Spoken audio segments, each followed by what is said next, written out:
আসসালামু আলাইকুম। আজকে একটা বিষয় নিয়ে আলোচনা করব, সেটা প্রবাসী কর্মসংস্থান ঋণ প্রকল্প, যেটা সোনালী ব্যাংক আমাদের প্রোভাইড করছে। তো সোনালী ব্যাংক বাংলাদেশের অন্যতম প্রধান ব্যাংক এবং বাংলাদেশ ব্যাংকের অবর্তমানে সোনালী ব্যাংকই সেখানে বাংলাদেশ ব্যাংকের দায়িত্ব পালন করে। আর এই ব্যাংকই প্রবাসীদের ঋণ প্রকল্প নিয়ে একটি প্রকল্প হাতে নিয়েছে অনেক দিন ধরে।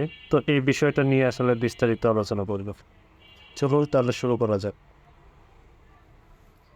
প্রথমত আসলে ঋণ সীমা কত এই প্রকল্পের, এটা আমরা জেনে নিই।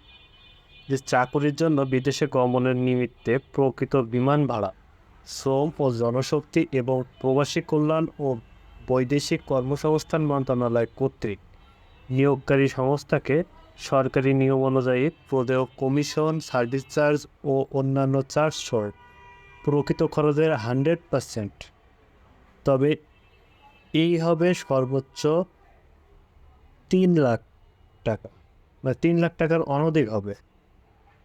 3 লাখের ওপরে যাবে না, মানে ঋণ সীমা সর্বোচ্চ 3 লক্ষ টাকা সোনালী ব্যাংকের এই প্যাকেজে। তারপর দেখে নিই এই ঋণের মেয়াদ কত। 3 মাস গ্রেস পিরিয়ড সহ 24 অথবা 36 মাস চাকরির কন্ট্রাক্ট ফার্মে বর্ণিত মেয়াদ অনুযায়ী ঋণের মেয়াদ নির্ধারিত হবে। তো আসলে এখানে দেখা যাচ্ছে যে 3 মাস গ্রেস পিরিয়ড, যেদিন আপনি লোন নেবেন তার 3 মাস পর থেকে আপনাকে ঋণটা মানে পরিশোধ করা শুরু করতে হবে। আর এটা সর্বোচ্চ 24 মাস অথবা 36 মাস অনুযায়ী হবে। এটা আপনার ব্যাংক কর্তৃক অবশ্যই জানিয়ে দেওয়া হবে। তো এরপরে দেখা যায় এটা সুদের হারটা কত, এটাই সবচেয়ে বেশি চিন্তার কারণ হয়ে দাঁড়ায়। আর 12% সুদ হারে আরোপও আদায়যোগ্য, মানে আপনি যখন ঋণ নেবেন এটা 12% সুদ হার আরোপ করা হবে এবং এটা অবশ্যই আদায়যোগ্য হবে।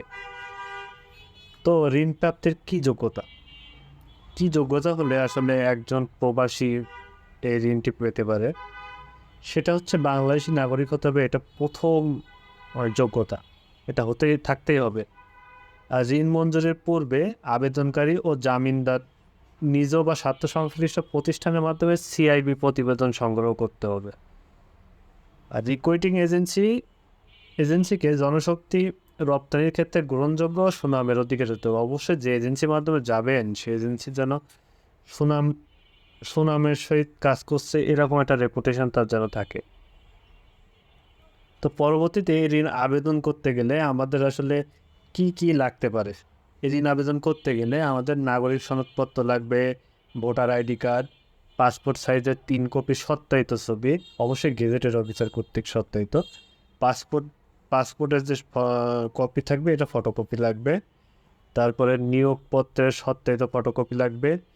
নিয়োগপত্রের সঠিকতা সম্পর্কে বাংলাদেশ সরকারের শ্রম ও জনশক্তি এবং প্রবাসী কল্যাণ ও বৈদেশিক কর্মসংস্থান মন্ত্রণালয়ের অনুমোদনপত্রের ফটোকপি লাগবে।